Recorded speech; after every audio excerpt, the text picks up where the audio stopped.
બરડા પંથકમાં વરસાદ ખેંચાતા ખેડૂતોની ચિંતા વધી છે, જેમાં જેઠ મહિનો વરસાદ વિના પસાર થયો છે।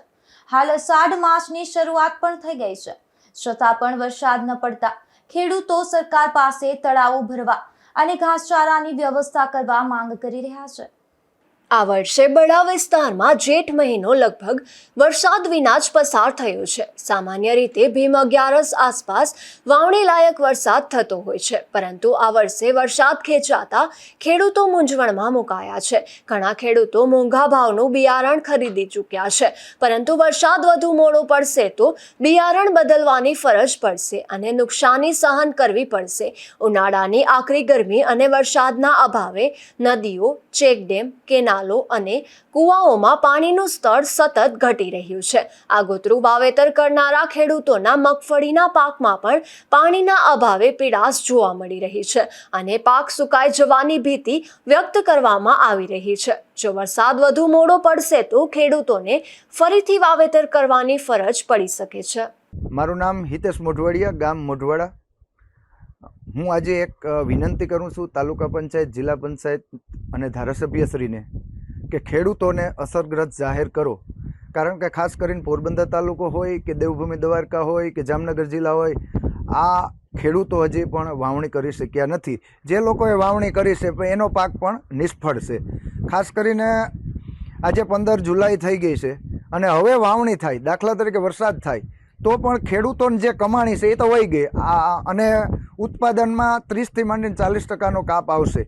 હવે ખેડૂતો ક્યારે વરસાદ થાય તો જે અત્યારે આ જે બિયારણ હોય G20 અને 22 નંબરની મગફળીનું વાવેતર થતું હોય, હવે ખેડૂતોને બિયારણ પણ બદલાવવા જોશે। અત્યારે ખેડૂતોએ બિયારણ 2500-2600ના મણ લીધા હતા અને હવે બિયારણ બદલવું જોઈએ। જે ટૂંકા ગાળાની મગફળી હોય, દાખલા તરીકે G2, જે એનું બિયારણ લેવું જોશે। તો ખેડૂતોને સરકારશ્રી રાહત આપે એવી એક મીડિયાના માધ્યમથી હું વિનંતી કરું છું, કારણ કે ગયા વર્ષે જે માવઠું થયું હતું, માવઠું પણ માં જે ઘાસચારો હતો ખેડૂતોને એ તદંતર પલળી ગયો હતો અને જે ઢોર માટે, જે ગાય ભેંસ માટે જે ઘાસચારો છે એની સરકારશ્રી વ્યવસ્થા કરે એવી એક હું મીડિયાના માધ્યમથી વિનંતી કરવા માગું છું। અત્યારે ખેડૂતોને જે લોન માફી કરવી જોઈએ, કારણ કે લોન માફી તો દર વખતે મીડિયામાં આપણે બધા સાંભળીએ છીએ। જે રાજ્ય સરકારને 3.5% દેવાના હોય એ હજી સુધી 2-3 વર્ષથી આ ખેડૂતના ખાતામાં જ નથી આવ્યા। એટલે ખાસ કરીને ખેડૂત પરેશાન છે અને વહેલી તકે પોરબંદર તાલુકો હોય કે દેવભૂમિ દ્વારકા હોય, બધા આસપાસ જ્યાં વાવણી નથી થઈ એવા ગામોને તમે અસરગ્રસ્ત જાહેર કરે અને ખેડૂતોને સહાય આપો એવી એક વિનંતી કરું છું। મારું નામ પરબત નાગા, મોઢવાડામાં ખેડૂત આંબારાંબાના। અમારા જે વરસાદને જે ખેંચ છે, જે માંડવ્યું થયું એનું પણ પૂરું છે અને વરસાદ ખેંચાતા ખેડૂતને હાવ પાયમાં સ્થિતિ થવાની પરિસ્થિતિ છે। જેટલો વરસાદ મોડો થશે એટલું મોડું થશે ખેડૂત માટે નુકસાન કરતા છે। અત્યારે હાલ વરસાદ મોડો થાય તો પછી શેનું વાવેતર થાય? હવે જો વરસાદ મોડો થાય તો પછી જવાર્યું ને એવું વાવવાનું રહીએ, બાકી તો બીજો કોઈ માંડવી થાય નહીં। હવે માંડવીની ટૂંકી મુદત હવે પૂરી થવા માંડી છે, એ વાવવાને હજી જો 5 દીમાં થઈ જાય તો થોડો ફાયદો થાય। હજી દેખાતો નથી કે આમાં 5 દીમાં વરસાદ આવે એવું।